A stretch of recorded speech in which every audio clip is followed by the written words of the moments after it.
point of the day on rather large volumes.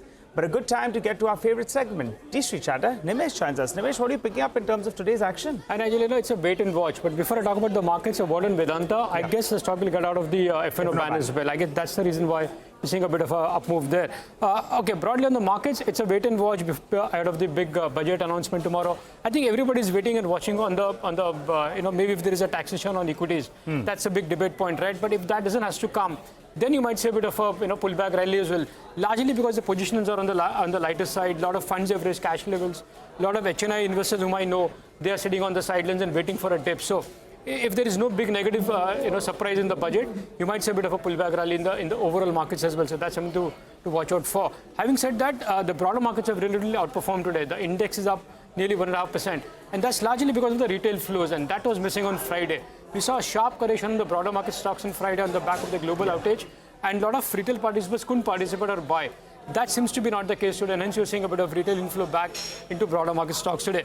From a larger institutional point of view, it's quite muted is what I understand. The flows are quite muted. There is not much activity both from the FIs or from the DIs, and rightly so, because if you look at the large cap names, most of the earnings over the weekend in the large cap basket has relatively underperformed or have been a disappointment, right? So earnings would be a big trigger to watch out tomorrow, but post that, I guess the bigger reactions will come on the individual earnings, and that's going to be a big trigger to watch out for. So earnings will set the tone, but I guess if there is no big negative surprise in the budget tomorrow, you might see a bit of a sharp pullback rally as well. No, that's right. No disappointment is something that we're looking forward to. And I think, Nimesh, a couple of points. The retail flows have been solid. The FI flows into India in comparison to other emerging markets has been good. And that piece you put out as well, that the mutual funds have raised their cash levels from around 90,000 crores, I think it was 1.2 lakh crores as Absolutely. well. So ample liquidity waiting to come in. Exactly. So what I put out was only mutual funds. If you add to it the SIP flows, if you add to it the kind of cash levels the PMS are sitting on, there is ample liquidity in the system. So my sense is if there is no negative surprise in the budget,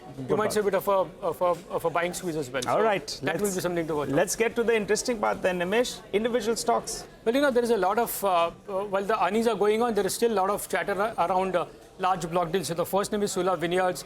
That stock has been in a very narrow range for the last many months now, been largely consolidating. But now I understand there could be a clean out trade very soon in Sula Vineyards. The global investor, one of the large global investor, is a likely seller there. They've sold a large chunk in the last 1 month, and now there could be a clean out trade. So that's something to watch in Sula Vineyards. The second name is Route Mobile. While the stock is under pressure after Q1 earnings, even there the chatter is that there could be a large block deal in Route Mobile very soon. Remember, the promoter holding is at 83%, and they need to bring it to the minimum public float norm. So the large block will come from the promoters, and now that the earnings are over, that's likely very soon.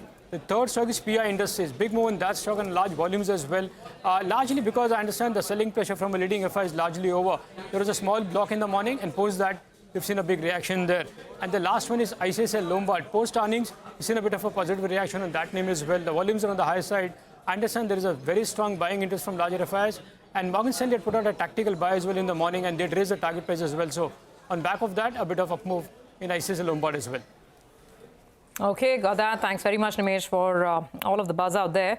Markets absolutely flat, just 15 points lower. And HDFC Bank, Lever, which is reporting numbers tomorrow, and Infosys. These are 2 or 3 strong stocks that are ensuring that there is no wider decline. These are the top movers on the way up in terms of the top weightages. Let's take a break on that note. We'll come back on the other side, and we'll get you some final trading calls with Mitesh.